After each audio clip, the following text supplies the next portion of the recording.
ఉదరంలోని జఠరాగ్ని కూడా నీకంటే అధిక తీవ్రమైనది అగ్నిదేవా.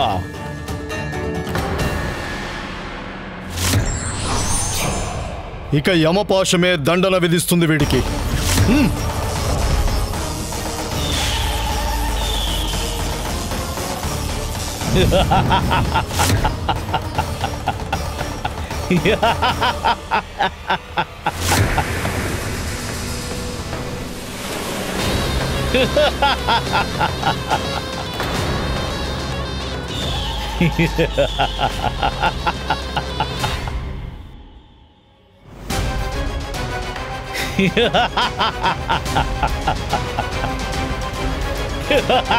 నువ్వు జలధారని తప్పించుకునుండొచ్చు దుష్టుడా, కాని హిమంలో దారలుండవు.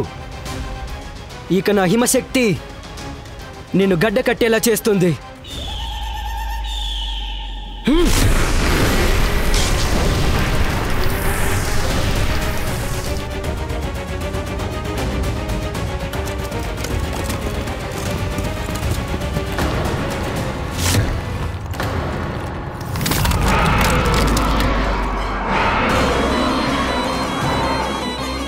చంద్ర, యమ, అగ్ని, వరుణ, ఇంద్ర, మీలో ఎవరికి అంత యోగ్యత లేదు. నన్ను పరాజితుణ్ణి చేసి ఈ విష్ణు అవతారాన్ని రక్షించగలవారు లేరు.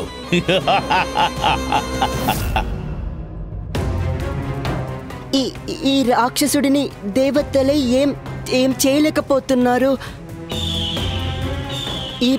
ఇప్పుడేమవుతుంది కృష్ణుడి సంగతి? వకాసురా, నా కిరణాల తాపంతో నిన్ను సర్వనాశనం చేసేస్తాను.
పుత్ర కార్తికేయ, ఈ అసురుడి ఉదరాన్ని చీల్చి నీ తండ్రి గారి సకుడైన శ్రీకృష్ణుణ్ణి విముక్తి చెయ్యి.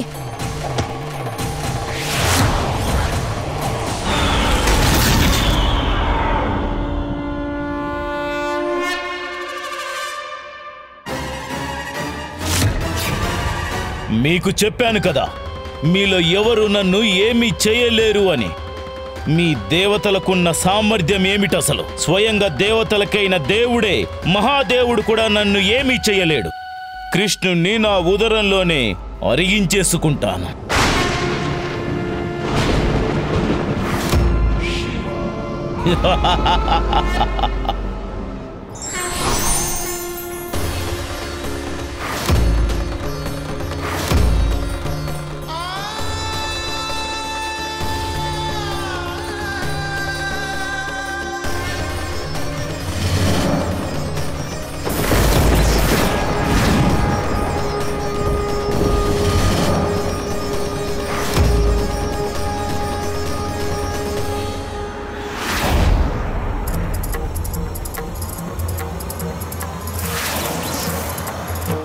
శివశంకరుని త్రిశూలం ఒక్కసారే చాలు ఈ అసురుడి ప్రాణాలను తీసేస్తుంది. మహాదేవుడి త్రిశూలం.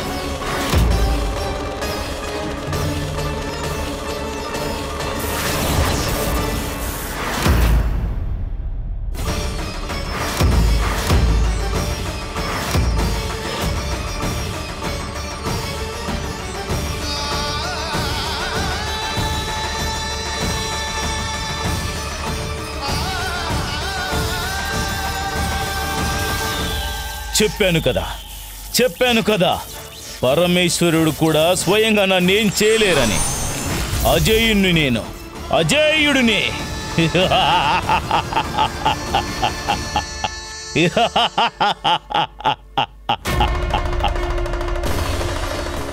ప్రభు, ఈ త్రిశూలం ఎంతో శక్తివంతమైంది.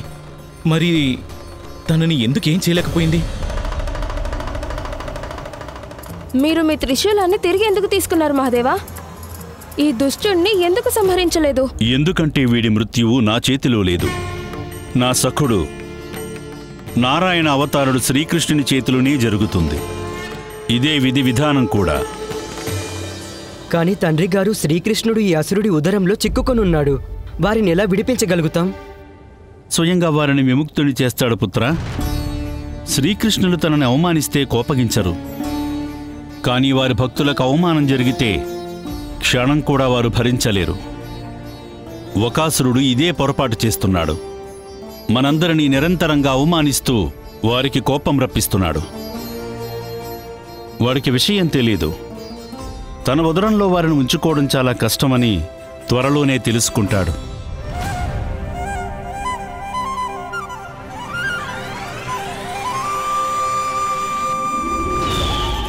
ఏమైంది మహాదేవా? పరాజితులై కూడా నవ్వుతున్నారేంటి? ఇప్పుడు మీరు మహాదేవులని చెప్పుకునే యోగ్యత కూడా లేదు. అసఫల దేవతల సేనలను వెంటబెట్టుకుని వెళ్ళిపోండి ఇక్కడి నుంచి. వాళ్ళు నన్ను ఎదిరించలేరు, మీరు ఎదిరించలేరు. నా శక్తి ముందు మీరు ఓడిపోతారు మహాదేవా.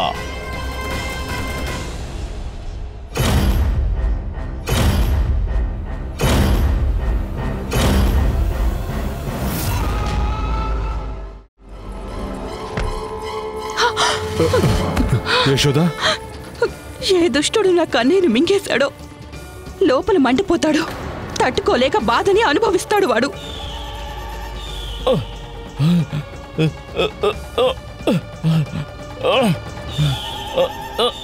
ఏంటిది? నాకేమవుతుంది?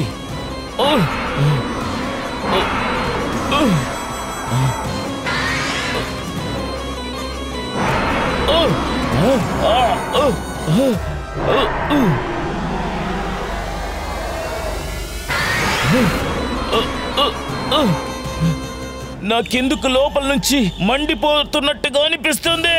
అసలు నాకేం జరుగుతుంది?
స్వామి, నేను ఎలాంటి పాపకర్మలు చేశాను నాకు ఇలాంటి మృత్యువు ప్రాప్తించింది? అలాగే నేను పుణ్యకర్మ చేశాను, మీ చేతుల్లో మోక్షం పొందగలిగాను స్వామి. మరి ఏం జరిగిందో గుర్తు తెచ్చుకో పుత్ర వక్రాసుర. గుర్తు తెచ్చుకో. ఏ విధంగా మీ తండ్రి గారిలాగానే అభిమానంతో నిండిపోయి ఉన్నావు. గుర్తు తెచ్చుకో. మమ్మల్ని ఓడించడానికి సృష్టి మొత్తాన్ని సంకట స్థితికి తీసుకువచ్చావు. తప్పనిసరి పరిస్థితుల్లో మేము కూడా పరాజయాన్ని స్వీకరించాము. గుర్తు తెచ్చుకో, దేవరాజు ఇంద్రుల వారి చిత్రాన్ని ఎలా తిరస్కరించావో. ఇవి మాత్రమే కాదు వక్రాసురా, నీ పాపాల చిట్టా నిండింది. ఎప్పుడంటే పవిత్ర గంగానదిలో తపస్సు చేసుకుంటున్న జజాదుముని తపోభంగం చేసినప్పుడు.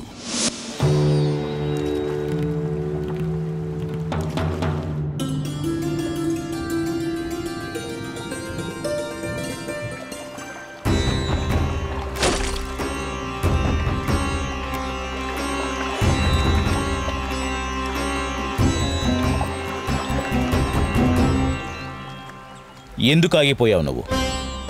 పడవను ముందుకు తీసుకువెళ్ళు. ఇంకా ముందుకు వెళ్ళడం మంచిది కాదు మహారాజా. ఇక్కడ కొద్ది దూరంలో జజాదముని తపస్సు చేసుకుంటూ ఉంటారు. అయితే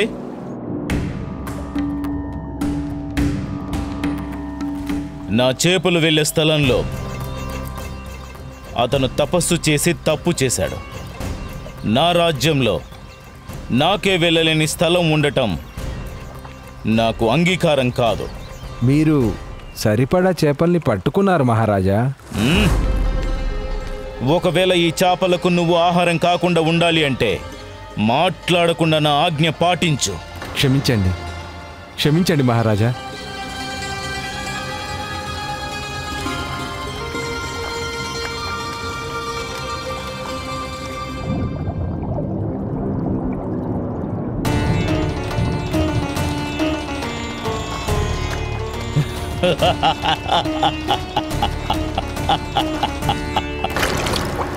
మునివర్య రక్షించండి, మునివర్య నన్ను కాపాడండి, మునివర్య నా ప్రాణాలు కాపాడండి, నా ప్రాణాలు కాపాడండి మునివర్య.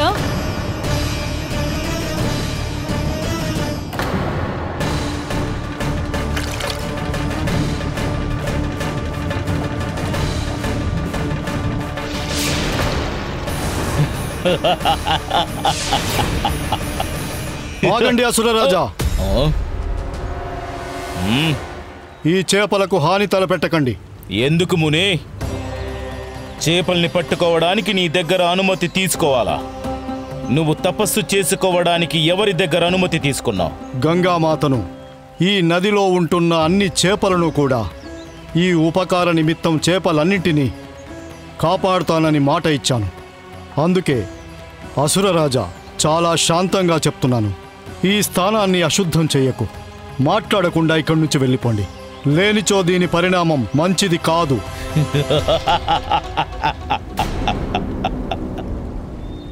నువ్వు దేవుళ్ళ కోసం తపస్సు చేస్తున్నావు మునే. వాళ్ళు కూడా నన్ను ఏమీ చేయలేరు. నువ్వు నన్ను బెదిరించి ఏమీ చేయలేవు.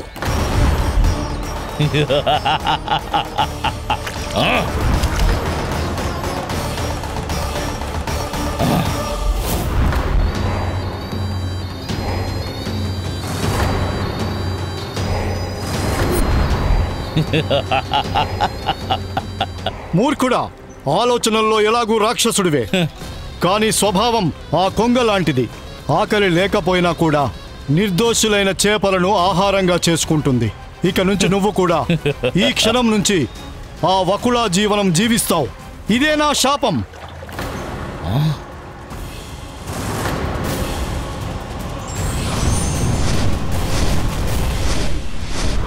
శాపం తగిలాక నీకు తెలిసింది నువ్వెంత పెద్ద తప్పు చేశావని. అప్పుడు నువ్వు జజాదముని యాచించడం మొదలుపెట్టావు. నీ అపరాధ భావన తెలుసుకుని మునిశ్రేష్ఠుడు శాంతించాడు. అప్పుడు నీకు వరాన్ని ప్రసాదించాడు. శాపానికి విముక్తి ఒకటే మార్గం ఉంటుంది అసురా, పశ్చాత్తాపం. నువ్వు నీ తప్పుకి పశ్చాత్తాపం చెందుతున్నావు. అందుకే నేను నీకు వరాన్ని ప్రసాదిస్తున్నాను. నా శాపం నుండి నీకు ముక్తి తప్పక లభిస్తుంది. స్వయంగా శ్రీమన్నారాయణుల అవతారం ఈ బగుళా దేహం నుండి బంధ విముక్తిని చేస్తారు.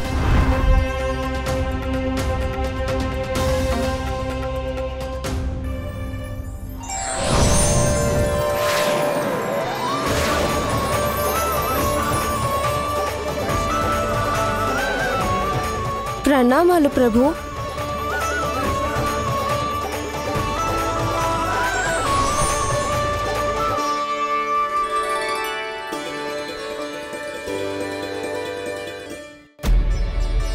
కృష్ణ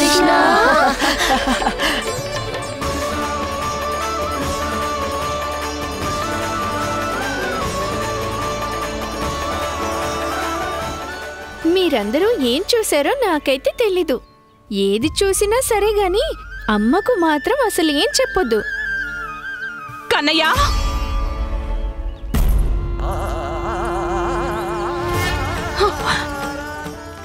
కన్నయ్య, నా కన్నయ్య,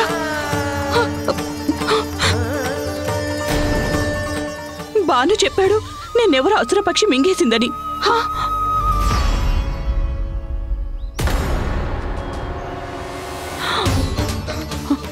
హే నారాయణ, ఇదేంటి?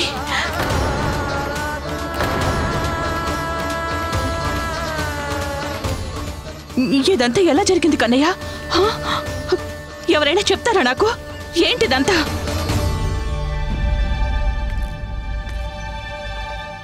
శ్రీధామ, మధుమంగళ్, ఏం జరిగిందో మొత్తం అక్కయ్యకి చెప్పండి. ఈ అసురపక్షి నన్ను మింగేయాలనుకుంది.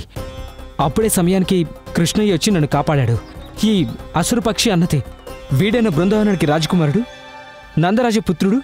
వీడుండగా బృందావన వాసులకు హాని తలపెట్టలేవు అని. యశోద వదిన, కృష్ణుడు తన ప్రాణాల గురించి ఆలోచించలేదు. ఈ క్రూర రాక్షసుడితో తలపడ్డాడు. ఇంకా ఈ రాక్షస పక్షి మింగేసింది కూడా. నేను ప్రార్థిస్తున్నాను బోళా చిన్నాన్న, అంతా చెప్పాల్సిన అవసరం లేదు. ఇదంతా చూసి బాలురందరూ ఎంతలా వ్యాఖ్యలు పడిపోయారంటే అందరూ తమ ప్రాణాలు అర్పించడానికి సిద్ధపడి ఆ అసుర పక్షితో అన్నారు, మమ్మల్ని తినే కానీ మా సఖుణ్ణి వదిలేయని. ఈ పిల్లల పరాక్రమం చూసి దేవతలందరూ ఇక్కడికి వచ్చేశారు. వాళ్ళ హృదయం కూడా కరిగిపోయింది. దాంతో వాళ్ళు ఈ రాక్షస పక్షితో యుద్ధం చేసి దాన్ని చంపేశారు. దేవతల రాజు వజ్రాయుధం ప్రయోగించడం నేను నా కళ్ళతో చూశాను పెద్దమ్మా. ఆ తర్వాత అగ్నిదేవుడు అగ్నిశస్త్రంతో దాడి చేశాడు.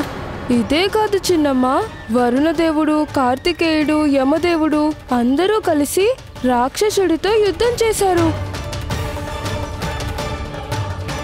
ఇప్పుడే చెప్పాను కదా, ఏమీ చెప్పొద్దని. అందరూ కలిసి నన్నే ఎరికించేస్తారు. ఇంకా భద్రకాళి మాత, అలాగే పరమేశ్వరుడు కూడా వచ్చారు చిన్నమ్మా. అన్నా, నువ్వు కూడానా? నాన్న, సహాయం చేయండి. నాకైతే కృష్ణయ్య కూడా దేవతల్లో ఒకరేమో అనిపిస్తోంది. ఇది సంభవమే అక్కయ్య. గుర్తుందా, పూతన ఇంకా తృణావరుడి దాడప్పుడు కూడా ఇలాగే జరిగింది. రాక్షసులందరూ చంపబడ్డారు. కానీ మన కృష్ణుడికి చిన్న గాయం కూడా కాలేదు. అవునక్కయ్య, మన కన్నయ్యకి శ్రీమన్నారాయణుడి విశేష కృప ఉందనుకున్నాను. కానీ ఇప్పుడు చూస్తుంటే అనిపిస్తుంది మన కన్నయ్య స్వయంగా శ్రీమన్నారాయణుడు అని. లేదా ఆయన అవతారం తను. అరే, ఇక ఆపండి మీ అందరూ. అలాంటిదేమీ లేదు. అరే, విన్నదాన్ని బట్టి మనకి అర్థమవుతుంది కదా. కన్నయ్య దేవతలు అసురుల మధ్య పోరాటంలో ఇరుక్కుపోయాడు. వీటన్నిటితో తనకి ఎటువంటి సంబంధం ఉండదు. మరైతే వాడి ఒంటి మీద ఒక్క గాయం కూడా లేదేమిటి నందరాజా?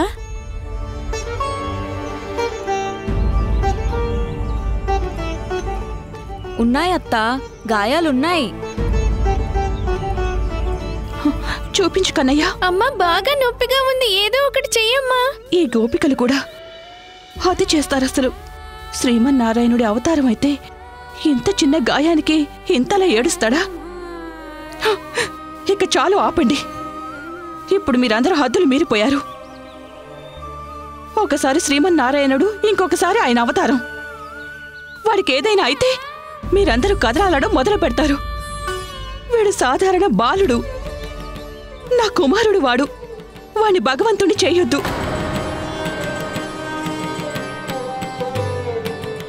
ఇక నువ్వు ఇక్కడికి రావాల్సిన అవసరం ఏముంది అసలు? అది కూడా నాకు చెప్పకుండా నన్ను మోసం చేసి ఇక్కడికి వచ్చావు. మన ఇంటికి పద, నేను ఎలా దండిస్తానో చూడు. అమ్మ బాగా నొప్పిగా ఉంది.